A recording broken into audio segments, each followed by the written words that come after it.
యేసుక్రీస్తు నామములో మీకు అందరికీ వందములు. ఎవరైనా సరే పిల్లల్ని పెంచినప్పుడు నోటి మాటలు మరి తల్లిదండ్రులు చాలా జాగ్రత్త పెట్టుకోవాలి. ఎందుకంటే 2 కుటుంబాల్లో మరి 2 విషాద సంఘటనలు నేను చూసి ఉన్నాను. 2 కుటుంబాలు కూడా మాకు తెలిసిన కుటుంబాలే. ఒక తల్లి ఏమన్నదంటే మరి వాళ్ళ కూతురుతో నీకు పెళ్లి చేయలేకపోతున్నామే అనే ఒక మాట అన్నది. ఆ మాటకి మరి ఎవరు లేని సమయంలో మళ్ళీ వాళ్ళ కూతురు ఏం చేస్తుందంటే అప్పట్లో మరి ఆత్మహత్య చేసుకుని చనిపోయింది. చూడండి ఎంత నోటి మాటల్లో చాలా పవర్ ఉంటుంది. 2 రకాల పవర్లు ఉంటాయి నోటి మాటలో. ఒకటి సాటానిక్ పవర్. మరి ఏదైతే మూర్ఖంగా కఠినంగా వచ్చే మాటలన్నీ కూడా సాతాను నుంచి వచ్చే మాటలు. ఆ తర్వాత జీవంగల మాటలు ఉంటాయి. ఆ జీవంగల మాటలు ఏం చేస్తాయంటే మనుషుల్ని ఆదరిస్తాయి, ఆదుకుంటాయి, వాళ్ళకి ఎంతో గొప్ప రిలీఫ్ దయచేస్తాయి. అది జీవంగల మాటలు.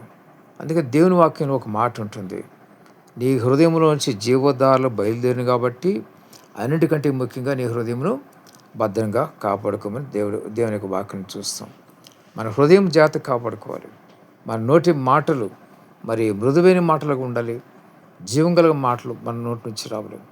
మన నోటి నుంచి వచ్చే జీవంగల మాటలు అనేక మందికి హృదయాల్లో వెలుగు నింపుతుంది. నేను ఒక సమయంలో నా దగ్గరికి ఒక ఆయన వచ్చినారు. ఆయన నాతో 2-3 గంటలు మాట్లాడుతూ ఆ తర్వాత ఆయన రిఫ్రెష్ వెళ్ళిపోతుండేవాడు. ఆయన వచ్చినప్పుడు ఎంతో చాలా దిగాలుగా, విచారంగా, నిరాశగా వస్తుండేవాడు. ఆయన అంటూ ఉండేవాడు, బ్రదర్ మీ దగ్గరకు వచ్చి మీతో మాట్లాడుతుంటే నాకు రిలీఫ్ ఉంటుంది అంటుండేవాడు. బ్రదర్ ఓకే ఎప్పుడైనా రావచ్చు అని చెప్పాను. ఆయన వచ్చినప్పుడల్లా నాతో కనీసం నేను ఆయనతో మాట్లాడి 2 గంటలు సమయం పడుతుంది, 2 లేక 3 గంటలు. ఆయన ఎంత మరి విషాదంగా వచ్చేవాడు, ముఖంలో వెలుగు లేకుండా. తిరిగి వెళ్ళేటప్పుడు ఆయన ముఖంలో వెలుగు ఉండేది, ఆయన ముఖంలో కళ ఉండేది. అది జీవంగల మాటలు అంటే. మన నోటి నుంచి వచ్చే మాట జీవంగల మాటలు ఉంటే కనుక, మరి దేవుని శక్తితో నింపబడిన మాటలు ఉంటే కనుక ఇంకొకరిని మరి ఆదరిస్తాయి. ఆ మాటలు ఆదరించే మాటలుగా ఉంటాయి. కఠినమైన కొట్టిన మాటలు ఉంటే కనుక వాళ్ళు మరి మాటల్లో ఎంతో మరి కీడు ఉంటుంది. ఆ మాటలు ఏం చేస్తాయంటే మరి కొంతమందికి కీడుని కలిగించే విధంగా ఉంటాయి, లేదా మరి తీవ్ర క్షోభను కలిగించే విధంగా ఉంటాయి.